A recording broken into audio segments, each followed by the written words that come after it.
మళ్ళీ బ్రహ్మాండంగా ఉందంటే ఇది అన్న నందమూరి తారక రామారావు గారి యొక్క గొప్పతనం అని చెప్పేసి చెప్తా ఉన్నాను. ఒక్కసారి అందరూ కూడా అలాంటి వ్యక్తిని మనం అందరం కూడా స్మరించుకోవాలి. ఎందుకంటే తిరుపతిలో ఒకే రోజు Telugu Desam party meeting, Congress party meeting, అది ఆఖరి రోజు. అక్కడ ఇందిరాగాంధీ వెళ్తూ ఉంటే అన్న నందమూరి రామారావు గారి కృష్ణుడి యొక్క శంకు ఊస్తా ఉంటే ఆమె నమస్కారం పెట్టిందని చెప్పేసి మనంతా కూడా చరిత్ర తెలుసు. అంత గొప్ప మహానుభావుడు ఇందిరాగాంధీ దండం పెట్టినటువంటి మహానుభావుడు నందమూరి తారక రామారావు. అలాంటి పార్టీలో మనం పనిచేస్తున్నందుకు అందరం కూడా చాలా గర్వపడాలని చెప్పేసి తెలియజేస్తా ఉన్నాను.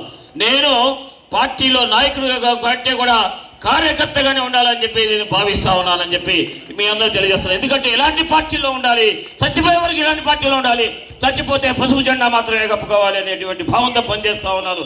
మీరు కూడా ఆ రకంగా పనిచేయండి, ఎవరికి భయపడాల్సి పర్లేదని చెప్పేసి తెలియజేస్తూ ఈ అవకాశాన్ని కల్పించినటువంటి మన ప్రెసిడెంట్ గారికి ధన్యవాదాలు తెలియజేస్తూ మరొకసారి శిరస్సు వంచి ప్రతి తెలుగుదేశం పార్టీ మహిళలకి, పురుషులకి, అందరికీ పేరు పేరున పత్రికా విలేకరులకి అందరికీ కూడా శిరస్సు వంచి నమస్సుమాని తెలియజేస్తూ సెలవు తీసుకుంటా ఉన్నాను. జై హింద్, జై జన్మభూమి.